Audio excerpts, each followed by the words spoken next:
Yo creo que Com- podemos ir arrancando comenzamos. Sí. después de 5 minutos de cortesía. Bueno, buenos días a todos. Muchas gracias por vuestra presencia nuevamente. Arrancamos la tercera sesión de la Sociedad Postpandemia, aquí en The Place, el espacio de innovación y experimentación de The Valley, donde estamos tratando de trasladaros las reflexiones de expertos de primer nivel sobre las implicaciones de la crisis en el modelo de sociedad. La infodemia es un nuevo término acuñado durante esta crisis del coronavirus y un paso más en el fenómeno de la desinformación, que como todos sabéis es un mal complejo de nuestra sociedad con muchas aristas. Desde que empezó la crisis, los primeros mensajes engañosos se centraron en tratamientos contra la enfermedad, más tarde empezaron a proliferar teorías conspirativas, que habréis visto todos, ¿no? Sobre el origen del virus. Y bueno, ahora algunos analistas apuntan que el fenómeno ha adquirido una entidad propia, al menos en el caso de España, como arma de confrontación política. Hoy contamos con Ignacio Jiménez Soler, con Nacho Jiménez Soler. Nacho es periodista y doctor en Ciencias de la Información. Acaba de publicar su tercer libro, La nueva desinformación, 20 ensayos breves contra la manipulación, donde en la contraportada explica que la desinformación es uno de los principales elementos de desestabilización de los sistemas políticos, que impacta en la manera de consumir, afecta a los estados de opinión y es determinante en el posicionamiento de empresas, instituciones y en la manera en la que vemos y entendemos nuestro mundo.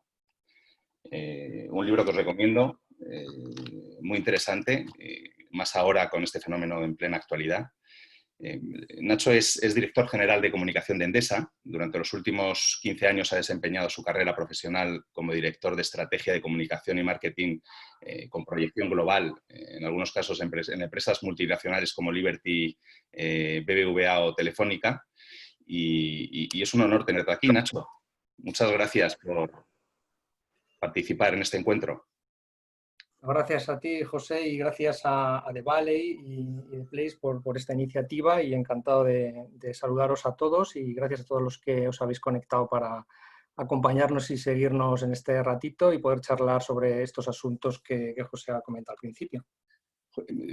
Antes de arrancar, Nacho, quería comentaros a todos, Nacho va a dar una charla de unos 20 minutos y posteriormente lo que vamos a hacer es, bueno, como siempre, daros pie a que trasladéis vuestras preguntas a través del chat, a ser posible, y al final de la charla de Nacho pues iremos comentando estas preguntas para que Nacho le dé respuesta, ¿vale? Y nada, Nacho, adelante. Bueno, muy bien. Bueno, pues como bien decías, José, en tu intervención, y comentábamos antes de arrancar, ¿no?, que probablemente el calendario y lo que está sucediendo acompaña muy mucho a la temática de lo que abordamos hoy aquí en esta charla, ¿no?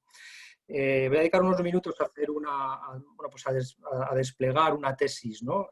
Porque en este tiempo que estamos viviendo se está hablando mucho de desinformación, y cuando se está hablando de desinformación, tanto en la agenda de contenidos de los propios medios de comunicación, vamos a llamar, oficiales o tradicionales, y cuando esto se convierte en el tema de conversación de muchas de nuestras charlas que podemos tener alrededor de lo que está sucediendo con la crisis sanitaria y con otros fenómenos tanto políticos como sociales. Entonces, sin duda alguna, quiere decir que la desinformación está en un ámbito de absoluta vigencia en nuestras vidas, ¿no? Pero yo, para hacer este despliegue de la tesis, yo voy a articularlo en tres bloques, ¿no? Y luego a partir de ahí podemos entrar en el diálogo. Primero, me gustaría abordar la dimensión del fenómeno de una manera muy sencilla, respondiendo a algunas preguntas muy concretas. Por otro lado, hacer un análisis estructural, que creo que es esencial para entender qué es lo que está pasando. Y luego, por último, pues abordar las soluciones, si es que las hubiera, para poder paliar el impacto de la desinformación en nuestras vidas, ¿no? Vamos a ver, en cuanto a la dimensión del fenómeno, ¿no? Yo me preguntaría tres cosas, ¿no? Lanzo estas preguntas, voy a dar alguna respuesta, pero por supuesto habrá muchas preguntas más y seguramente podamos charlar de ellas después de la intervención. La primera es: ¿la desinformación es algo curable o es algo crónico, según lo estamos viviendo, ¿no? Y yo lamento decir que creo que la desinformación ya es algo crónico, es decir, no vamos a superarla, ¿vale? Y esto en sí mismo es un mensaje negativo, pero a la vez que digo esto, tengo que afirmar que su evidencia y su impacto podemos llegar a minorarlo, o incluso a tenerlo bajo control siempre y cuando se produzcan varias cosas, ¿no? Por un lado, que es el enfoque adecuado de esas medidas que podemos tomar y, sobre todo, importante, y esto lo quiero subrayar y luego entrar en ello, tener la disposición adecuada para hacerlo, ¿no? Y la disposición adecuada significa que cada uno de nosotros vamos a ser parte responsable en poder hacer que esto no impacte demasiado en nuestras vidas o las vidas económicas, políticas y sociales de las sociedades en las que vivimos, ¿no? La segunda cuestión es si esto es un fenómeno nuevo, ya que hablamos más de ello que nunca, o es un fenómeno viejo. Y yo esto de decir que esto es un fenómeno que es tan antiguo como, puede decir, como la palabra hablada, ¿no? Porque los fenómenos de desinformación han ocurrido, ¿no? Hay evidencias históricas desde que hay documento escrito, como las estrategias de ocupación de poder, de gobierno, incluso las estrategias bélicas, una de las grandes herramientas que se utilizaba era precisamente cómo tratar de despistar posiciones utilizando información errónea o falsa para despistar al contrario. Por lo tanto, esto en la pugna por las cuotas de poder siempre ha existido. Lo que ha cambiado ha sido la forma y ha cambiado sobre todo la velocidad en la que esto está sucediendo, ¿no? Y la tercera, y para mí creo que es muy, muy importante, es si cuando esto ocurre, esto es responsabilidad siempre de terceras partes, y abro paréntesis, y creo que aquí es donde habitualmente se pone el foco cuando se habla de desinformación, como que es algo que ocurre donde hay unos señores malos haciendo cosas y generando contenidos malos para desestabilizar, que sí, que sucede, ¿no?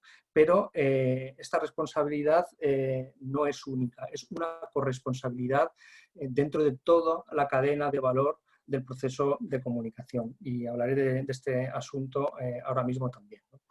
Aquí lo que ha cambiado básicamente dentro de este fenómeno es sobre todo el crecimiento exponencial, debido a la proliferación de canales y de mensajes y la proliferación de nodos de emisión al mismo tiempo, lo que ha hecho que los fenómenos de desinformación adopten una escala absolutamente hiperdimensionada, algo que esto es lo que diferencia el siglo XXI, por lo menos la década en la que estamos viviendo ahora, frente a lo que sucedía en la desinformación cuando se llamaba propaganda en el siglo XX, que esto lo recordamos muchos de los que estamos aquí conectados. Por lo tanto, son fenómenos crónicos, son fenómenos reiterativos que han sucedido a lo largo de la historia, pero ha cambiado la manera, la morfología y sobre todo la rapidez y el crecimiento exponencial cuando esto sucede.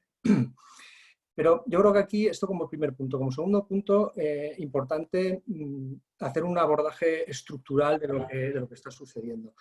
Yo estoy seguro que muchos de los que estamos conectados aquí hoy tenemos que ver por la temática que ver con el mundo de la comunicación, con el mundo del periodismo, con el mundo de la información en general, o muchos que pueden tener otros perfiles profesionales y personales es porque están interesados por este fenómeno, por las razones que sean.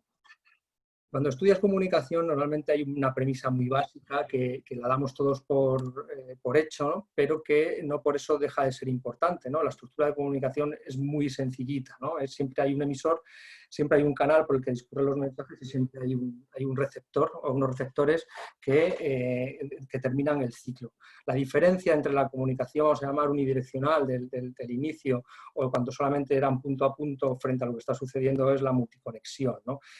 Y esa multiconexión es la que está generando gran parte de este fenómeno de diseminación de mensajes que estamos viviendo ahora, sean verdaderos o sean falsos, ¿no? Pero hay un fenómeno importante. Por primera vez en la historia podemos decir que había hace 5 años los mismos emisores que canales de distribución, pero ahora mismo tenemos más posibilidades de canales de difusión que incluso emisores disponibles. Por lo tanto, el fenómeno de crecimiento exponencial de la desinformación se acentúa muchísimo más, ¿no? Y esto sí que es una cosa inédita en la historia de la comunicación, ¿no? Que tengamos más posibilidades, que un solo emisor pueda estar distribuyendo información a la vez. Y me gustaría daros algunos datos. Mira, permitidme que mire para daros las cifras correctamente, pero ahora mismo, en enero de 2020, la población mundial está en torno a 7.750 millones de personas, ¿no? De los cuales el 67% perdón, y de los cuales, de esos 7.750 millones, hay 5.190 millones de dispositivos que generan o que son capaces de emitir contenidos en cualquier ámbito, ¿no? De esos 7.750 millones, estamos hablando de que más de 4.500 millones de personas son usuarios de Internet, ¿vale? Y 3.800 millones son actualmente usuarios de redes sociales. Esto es en enero de 2020. A finales de este mismo año que estamos viviendo, la población mundial está previsto que crezca en 82 millones de personas. Sin embargo, el número de usuarios en redes sociales va a crecer en 321 millones y el de usuarios de Internet en 298 millones. ¿Qué significa esto? Esto es un indicador clarísimo de que el fenómeno para informar o desinformar ya no es exclusivamente humano. Esto que se habla mucho, evidentemente, de los bots y de los dispositivos semi-inteligentes o inteligentes que pueden permitir o que pueden generar consignas y distribuirlas, ya ha superado incluso las propias capacidades de los nodos de emisión. Por lo tanto, este elemento inédito es el que explica por qué está pasando lo que está pasando a partir de ahora. Bien, pero quiero apelar o ir bajando de lo que es más etéreo a temas más concretos que afectan a las personas, que es donde quiero aterrizar esta tesis de la que estamos hablando. Si tomamos el barómetro de la confianza de Edelman, que se presenta todos los meses de enero en el foro de Davos, hay muchos datos siempre interesantes, ¿no?, que sacar de ahí. Yo personalmente y profesionalmente siempre lo he utilizado mucho como una referencia para tomar decisiones, para trabajar y para entender algo más de lo que está pasando en el mundo, ¿no? Y si tomamos las 10 elementos en los que más confía cualquier usuario ahora mismo a la hora de consumir y, importante, no solamente consumir, sino adoptar la información que consume como algo válido, lo que vemos es que de los 10 primeros, el primero de todos tiene que ver con los amigos y familiares. Es decir, que si un amigo y familiar, para muchísima gente, aun a sabiendas o con una información imprecisa o con ganas de reforzar una posición, distribuye esa consigna, lo habitual es que su nodo de confianza, su grupo de confianza más cercano, contribuya a esa difusión. Por tanto, fijaos aquí que lo que quiero indicar es que ya esto no solamente va de alguien que está haciendo una labor, vamos a llamar, dañina en la generación de un contenido determinado, sino que nosotros somos los principales difusores, nodos de difusión de esa desinformación. Por lo tanto, creo que, y subrayo lo de antes, es una corresponsabilidad en ese fenómeno. Pero el segundo elemento en el que más confía la gente son los sitios web de reseñas, es decir, estas famosas páginas web donde se dan opiniones de experiencias vividas, ya sean por consumo de productos, servicios o experiencias de viajes o lo que sea. Que ahí lo que ya está bastante demostrado es que lo normal, hay una mayor propensión a utilizarlo para desacreditar a alguien que para poner en valor el servicio que se está dando. Por lo tanto, ahí también hay un nodo importante de desinformación. Y luego, no entro en el resto, pero casi todos, salvo la número 10, que es la publicidad, como se llama, la publicidad convencional, y los artículos, revistas y los blogs y las redes sociales siguen siendo los elementos de mayor confianza para la gente, para todo esto. Entonces, la suma de estos 10 nodos lo que nos hace es un efecto multiplicador en las posibilidades de que un mensaje, una consigna, no funcione correctamente o no vaya en la dirección adecuada. Por lo tanto, con esto lo que quiero decir es que la desinformación se produce en toda la cadena de valor de la comunicación. No es un efecto solamente de los emisores que tengan intenciones concretas, también lo es de los canales y también lo es de la parte receptora, ¿vale? Por hacer un poquito de zoom en cada una de las tres, decir que en la parte emisora, elementos importantes de la desinformación está la generación deliberada de contenidos falsos, que es una obviedad y es probablemente uno de los principales fenómenos que están sucediendo ahora, pero importante, la falta de veracidad en la declaración, aunque ésta sea oficial. Esto ha sido un clásico durante toda la historia, pero sigue permaneciendo y sigue sucediendo actualmente. Y la tercera, como dentro de la parte, vamos a ver, de la estructura de parte emisora, la intencionalidad de ocultar el silencio o la tergiversación de los datos, ¿no? En un momento en el que, como dice Byung-Chul Han, el dato lo hemos convertido prácticamente en el nuevo paradigma que explica todo, cuando no tenemos capacidad real ni humana de poder hacer una ingesta racional de todos los datos que se generan cada minuto, cada segundo, cada minuto, cada hora y cada día en cualquier ámbito en el que vivimos. Por lo tanto, la parte emisora, generación deliberada, la propia falta de veracidad en la declaración y la intencionalidad de ocultar información o la tergiversación de los datos. En la parte de infraestructura, hoy ha emergido ya de una manera clara como otro de los grandes núcleos y nodos de desinformación también. Y aquí yo destacaría 5 elementos, ¿no? El primero es los intereses del propietario del canal, que esto ha sido también algo muy estudiado durante el siglo XX y que sigue permaneciendo, aunque con menos fuerza, en el siglo XXI. Es decir, el propietario de un medio de comunicación en un momento determinado también tiene intereses, ¿no? Y estas cosas pueden influir, digo que pueden influir, no que influyan siempre, lo pongo en condicional y lo quiero subrayar, en la información o la desinformación también, ¿no? Pero importantísimo, los sesgos de los algoritmos, ¿vale? Los algoritmos al final los hemos sacralizado y son muy importantes en nuestras vidas ahora mismo para sobre todo atajar y llegar a información que antes no podríamos conseguir de otra manera, pero es verdad que los algoritmos tienen sesgos, está demostrado, y esos sesgos dejan fuera cosas o pueden inducir a tomar decisiones o a poder propiciar protagonismo de algunos elementos que no son verídicos o no son reales. Por lo tanto, el sesgo en el algoritmo es uno de los elementos de desinformación importantes, ¿no? Los filtros burbuja.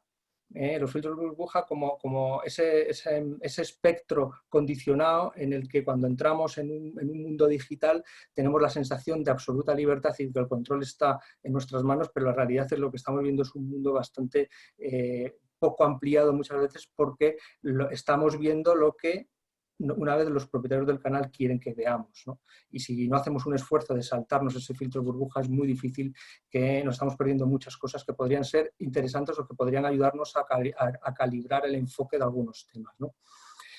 Y luego el silenciamiento, el confinamiento de determinadas realidades que ocurre cuando hacemos búsquedas en cualquier ámbito. Los hay en zonas geográficas donde el silenciamiento o el confinamiento de determinadas consignas es una evidencia clara, y en otras en las que a priori no existe, sin embargo, bueno, pues puede llegar a existir y esto está pasando. Por lo tanto, creo que esto es un elemento de desinformación o que contribuye a la desinformación a través de la omisión muy relevante.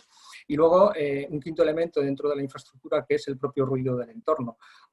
Tal magnitud y volumen de contenidos y de información, evidentemente lo que hace es debilitar nuestra capacidad de atención y de absorción de información. Por lo tanto, somos mucho más vulnerables a adoptar o creernos elementos que ahora mismo pues, o que no son válidos o que en otro término tienen intereses determinados, ¿no? Y luego, como una tercera parte, en la receptora, aquí me gustaría indicar básicamente que, y esto es la parte, por decirlo de alguna manera, que a mí más me gusta destacar, que es la disminución de las capacidades cognitivas vinculadas a la atención. Vinculadas a la atención.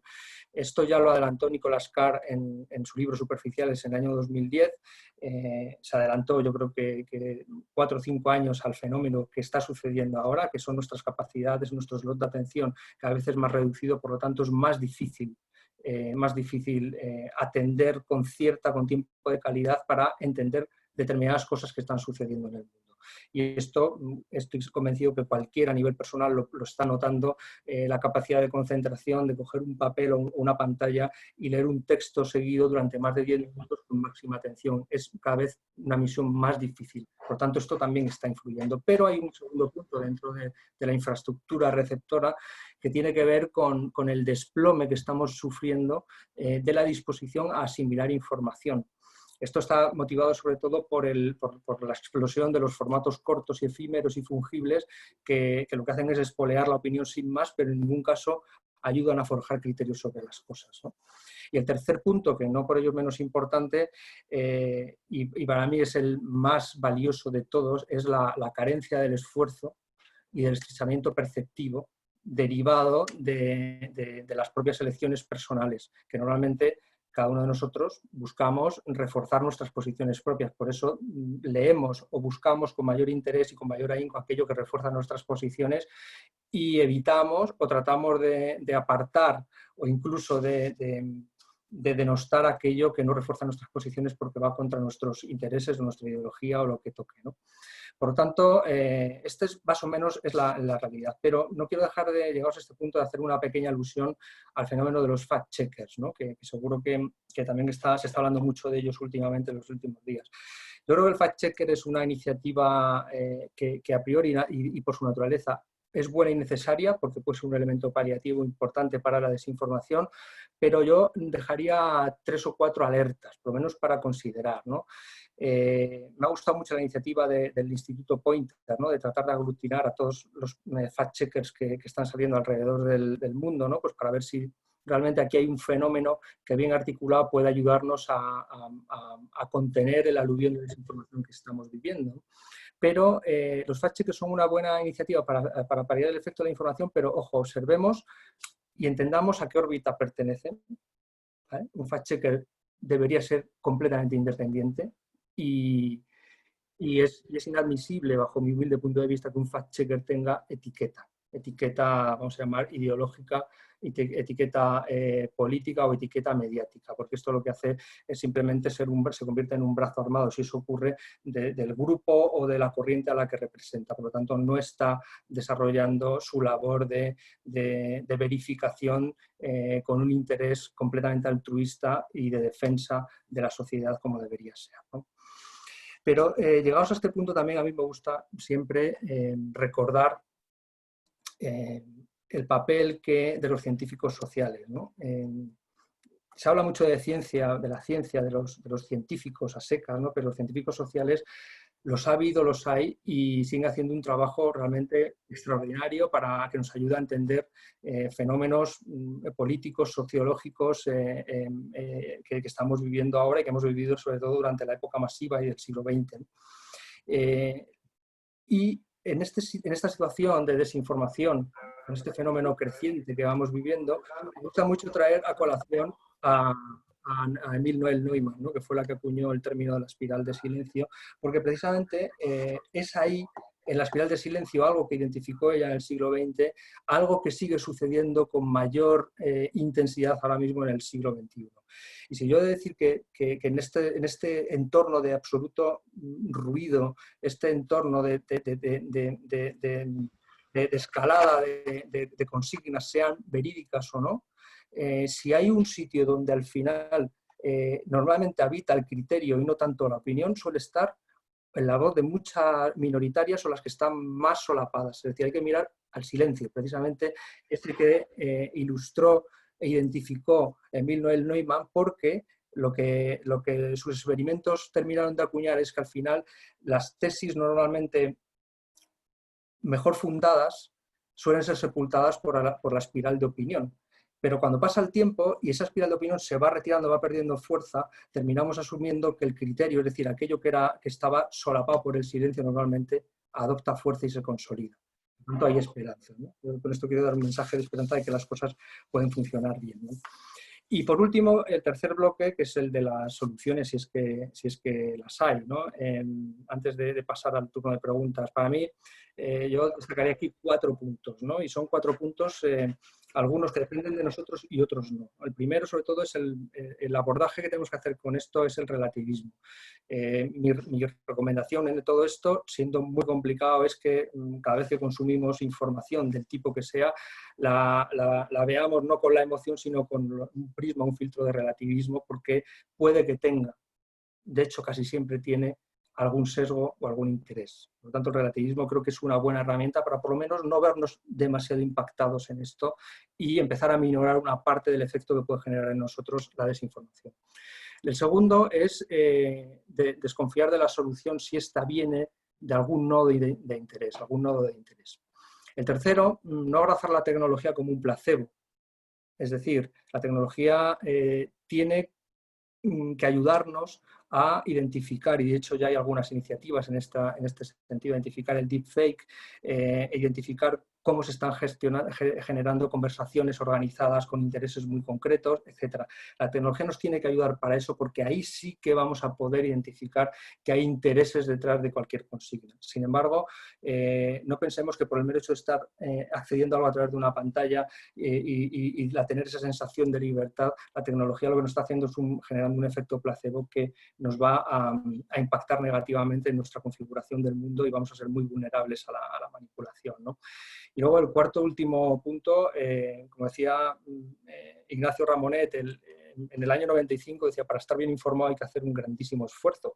Bueno, pues si en el año 95 había que hacer un grandísimo esfuerzo para estar bien informado, no quiero deciros como el grandísimo esfuerzo que hay que hacer ahora para estar bien informado. Por lo tanto, la única vía es el esfuerzo personal. Y yo lamento decir que no hay grandes pócimas mágicas para evitar esto, que el esfuerzo personal, y si realmente no queremos ser arrollados por determinadas consignas, lo único que nos queda es resistir el envite, ese esfuerzo personal, apelar al humanismo, a la educación, a buscar claves, a rebuscar mucho más de lo que hacemos para intentar entender cuáles son los porqués de las cosas y, por lo tanto, acercarnos mucho más al criterio que a la opinión. Porque la opinión no es nada más que una antesala de algo que tiene que ser muchísimo más armado, que es ese criterio, ¿no? En definitiva, termino con esto, es un fenómeno crónico, podemos vivir con ello, pero es necesario mantenerlo a raya para evitar la desestabilización. Es un fenómeno que tiene aceleradores en toda la cadena de comunicación, desde el que emite hasta el que recibe, y que la suma de esfuerzos personales y la tecnología nos ayudará a paliar los efectos de la desinformación, pero no vamos a poder acabar con ello 100%. Nada más, José, por mi parte. Abierto a preguntas. Pues muchas gracias, Nacho. Dentro de este esfuerzo personal que comentabas y de la necesidad, bueno, de la corresponsabilidad, ¿no? de todos en el fenómeno de la desinformación, ¿crees que entre las posibles soluciones la educación puede jugar un papel importante? Sin duda, sin duda. Bueno, yo creo que ahí es una paradoja, ¿no? Porque probablemente donde haya más consenso social es que necesitamos una educación adaptada a los tiempos que estamos viviendo, ¿no? Que son unos tiempos muy diferentes a los de los, vamos a llamar, de los planes de estudios vigentes actualmente. Y la educación es una grandísima base sobre todo para que estemos bien aleccionados a buscar, ¿no? a buscar fuentes, a entender contextos, a decodificar textos, a comprender lo que leemos, a hacer ese esfuerzo de comprensión versus esa cosa tan fácil, ¿no? que es consumir una consigna enlatada de una manera muy, muy, muy sencilla y muy fungible, ¿no? que es lo que hace que terminemos adoptando como algo real, algo que realmente no necesita ningún esfuerzo. Yo creo que al final cualquier cosa que quieras de verdad, pues tienes que hacer un esfuerzo mayor del que hacemos y ahora mismo no lo estamos haciendo en líneas generales. Y según van entrando generaciones más jóvenes, creo que esto está muchísimo más acentuado.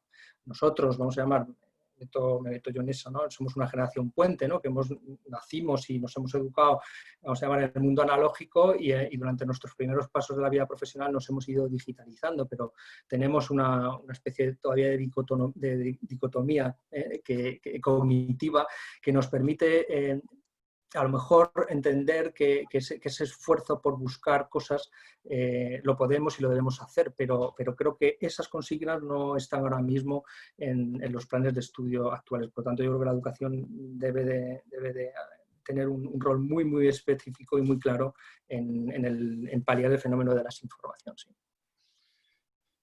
Muchas gracias, Nacho. Voy a ir trasladándote algunas de las cuestiones que plantean nuestros participantes. Vamos a arrancar por el primero, que no tiene nombre, usuario. ¿Es posible desinformar saliendo muchas veces a dar un discurso en la televisión como si exponerse a las cámaras ya fuese decir la verdad? Aquí creo que lo que trata de trasladarnos es el papel de la televisión, ¿no? La televisión tiene mucha fuerza y probablemente la gente cree, ¿no? Tiene un sustrato de credibilidad más potente. Hmm. Bueno, una pregunta muy pertinente, ¿no? Porque esto, desde el punto de vista técnico, todos sabemos que cuando tú quieres llevar la iniciativa de la comunicación, lo importante es dar primero, ¿no? Hablar, ¿vale? Y salir y exponerse, ¿no? Y esto que durante muchos años ha sido un valor apreciado por la sociedad en general, ahora mismo per se ha perdido parte de ese valor. ¿Por qué?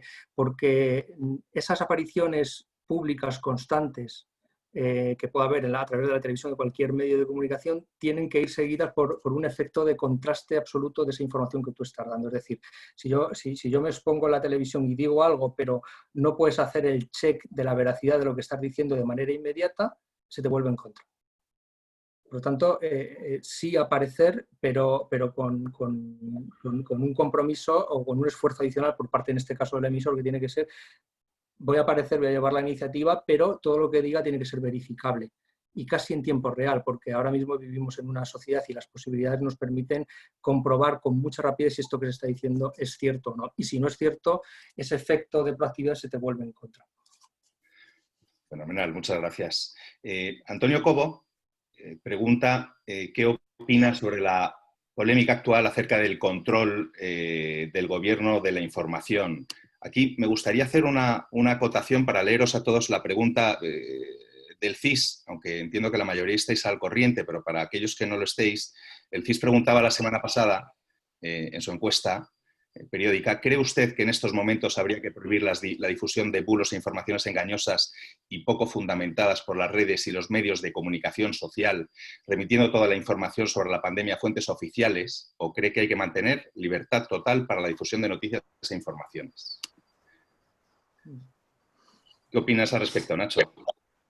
Bueno, a ver, son como dos líneas en una, ¿no? A ver, yo creo que partiendo de la base de que las cuerpos y fuerzas de seguridad del Estado pues tienen que velar, ¿no?, por la seguridad de todos, yo creo que eso es incuestionable, ¿no? Por lo tanto, yo ahí no solamente nada que decir, sino todo el apoyo a que esto suceda, porque gracias a eso se está logrando identificar un incremento absolutamente brutal de intentos de dañar la seguridad de las personas o de esos intereses de empresas y de personas a través de ciberdelitos, ¿no? Entonces, por lo tanto, esa labor de fiscalización tiene que existir.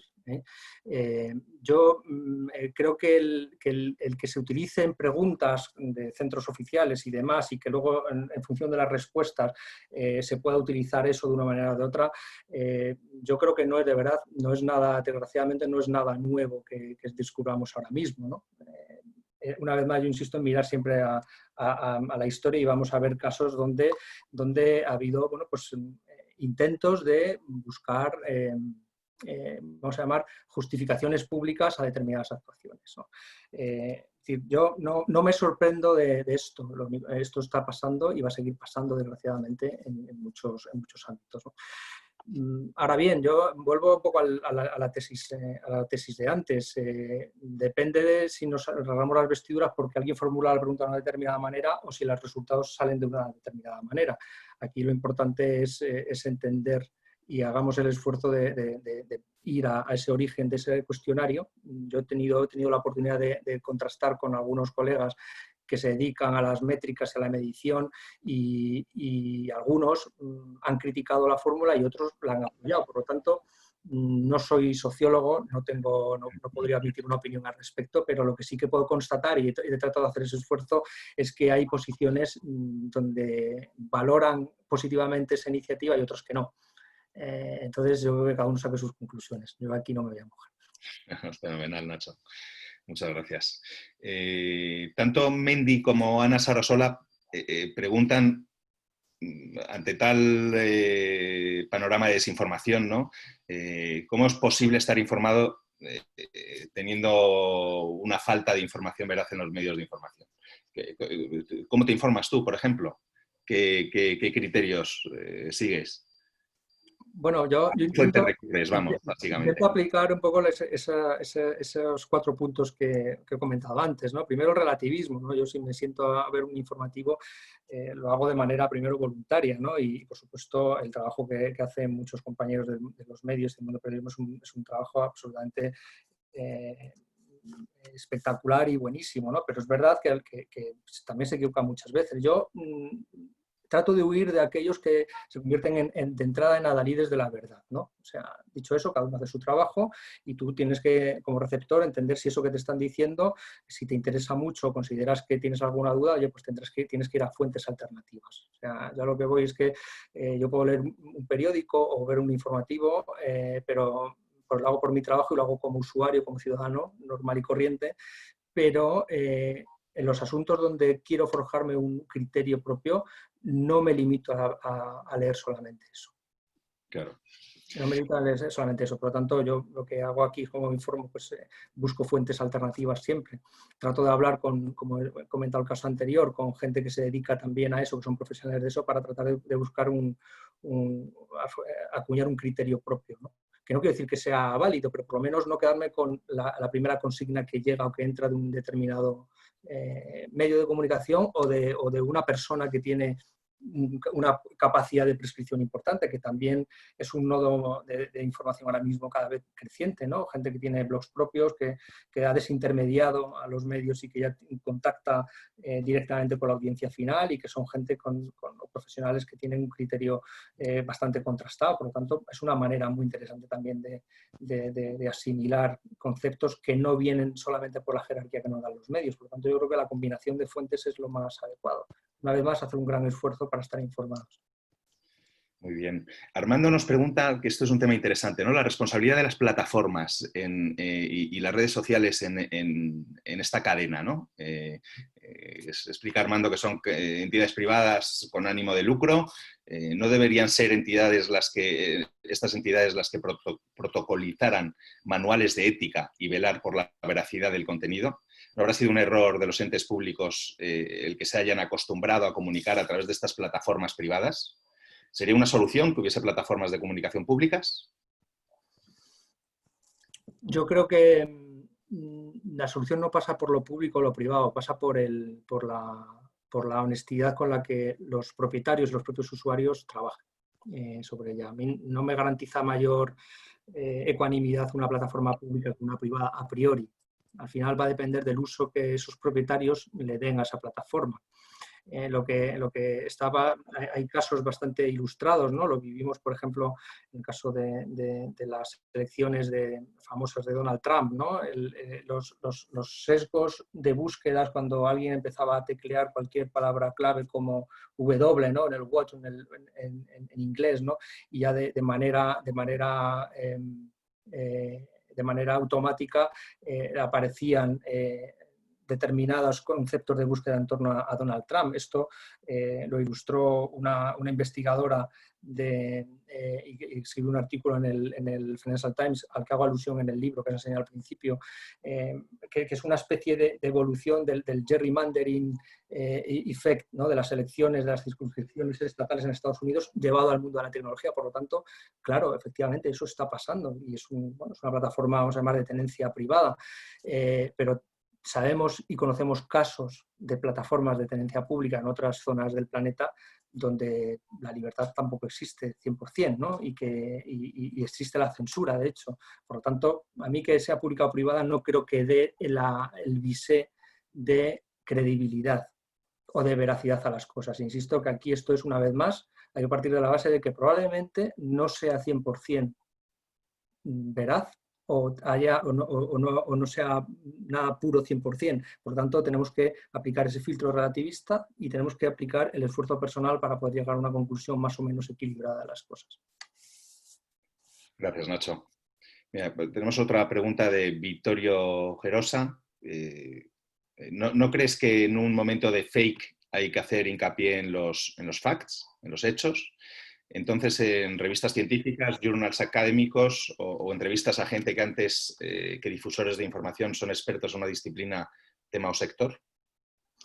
Sin duda, sin duda. Yo creo que aquí es donde está ahora mismo, sobre todo en tiempos complejos, la respuesta a muchas cosas. El problema de acudir a las fuentes científicas está probablemente en la propia endogamia de estas comunidades, ¿no? Que obviamente el lenguaje que utilizan es para ellos, ¿no? No es para el común de los mortales. Por lo tanto, yo fíjate, más que el valor del fact-checker, yo creo que ahora mismo sería necesaria una figura vamos a llamarlo, traductores de la complejidad para que entendamos mejor el común de los mortales de determinados acontecimientos. Yo creo que con esto del COVID-19 han circulado tantísimas teorías, ¿no? Y ha habido, yo creo que esfuerzos muy buenos, ¿no? Por parte de la comunidad científica de explicar de una manera amena y cercana muchas de las cosas que estaban sucediendo y que siguen sucediendo. Por lo tanto, claro que sí, hay que ir a las fuentes científicas. Yo soy muy defensor de la fuente científica. Claro, muy interesante esta pregunta. Lo que es cierto es que las revistas científicas al final lo que tienen es un proceso de verificación bueno, de los estudios académicos, de las conclusiones muy rígido.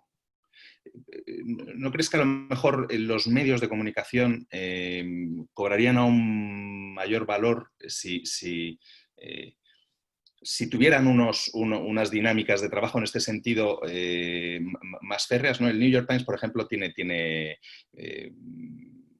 una dinámica de trabajo que está constatada. Bueno, y los medios americanos por lo general son muy serios en este sentido.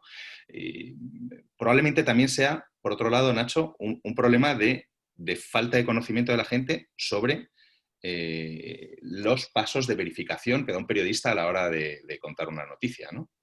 Quizás deberían ser más transparentes en este sentido y explicarlo con cada noticia. Bueno, totalmente de acuerdo, ¿no? Tú has citado New York Times, ¿no? Que New York Times tiene, yo creo que es un modelo de adaptación que ellos mismos hicieron público en el año 2014 de cómo debería ser ese modelo de oferta de valor. Por supuesto, como todo en la vida, ¿no? Que todas las compañías, como todas las personas, cometemos fallos, ¿no? Y ellos también, y todo el resto de la gente también, ¿no? Pero sí que es verdad que han sabido entender, creo, bajo mi punto de vista, ese rigor a la hora de ofrecer algo que tiene un valor añadido respecto al mero quote, ¿no? De ha pasado esto, fulanito ha dicho esto, yo te lo pongo negro sobre blanco. Al final eso es comoditizar la información. Sin embargo, cuando sobre eso construyes contenidos de calidad que tienen que ver con ese contraste que tiene una línea, pues por ejemplo, como comentábamos antes, con el mundo científico, o si eres parte interesada como medio de comunicación en algo sobre lo que estás informando, advertir delante de la información a los lectores, ojo, nosotros somos parte interesada en esto, ¿no? Ha ocurrido con muchos de los asuntos que ellos han publicado y sobre los que han informado sobre el propio Donald Trump, por ejemplo, desde que es presidente, han tenido litigios, enfrentamientos importantes, pero siempre advertían al lector, oye, somos parte, estamos personas en una causa o tenemos intereses en algo. Eso ya te da yo creo que un punto extra de calidad que yo creo que sí que es necesario que se extienda en el mundo de los contenidos y de los medios de comunicación en general. Creo que sería muy bueno y yo creo que sería también un acicate positivo para que la gente siguiésemos pagando por contenidos que estuviesen cerrados, ¿no? Precisamente porque consideramos que eso que dan no es un estándar, no es un commodity, sino que tiene calidad. Por lo tanto, rotundamente, sí. Gracias, Nacho. Rafa Amigo nos pregunta, bueno, pues una tendencia, la verdad es que soy a mucha gente que opta por esta cuestión, ¿no? Decidir no informarse ante el hartazgo, comenta, ¿no? Que es una tendencia que él mismo comenta que cree que es negativa. ¿Qué opinas de esta gente que deja de informarse?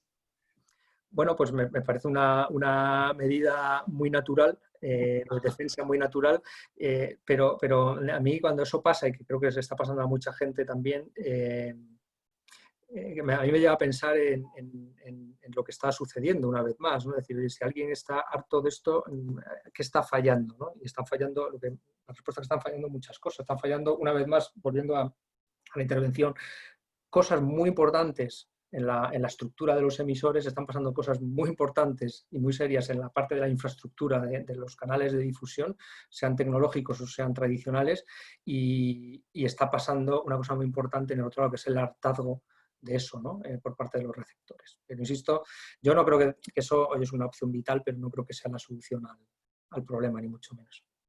Muy bien, muchas gracias, Nacho. Vamos a ir con la última pregunta. Disculpadme algunos que que no hemos podido responder a vuestras cuestiones, pero tenemos el tiempo limitado. Nos pregunta Rafael Soto cómo aplicar la metodología de los facts a la evaluación de la acción política. Comenta que gran parte del ruido en el momento actual gira sobre este aspecto. Pues es un tema tremendamente complicado, ¿no?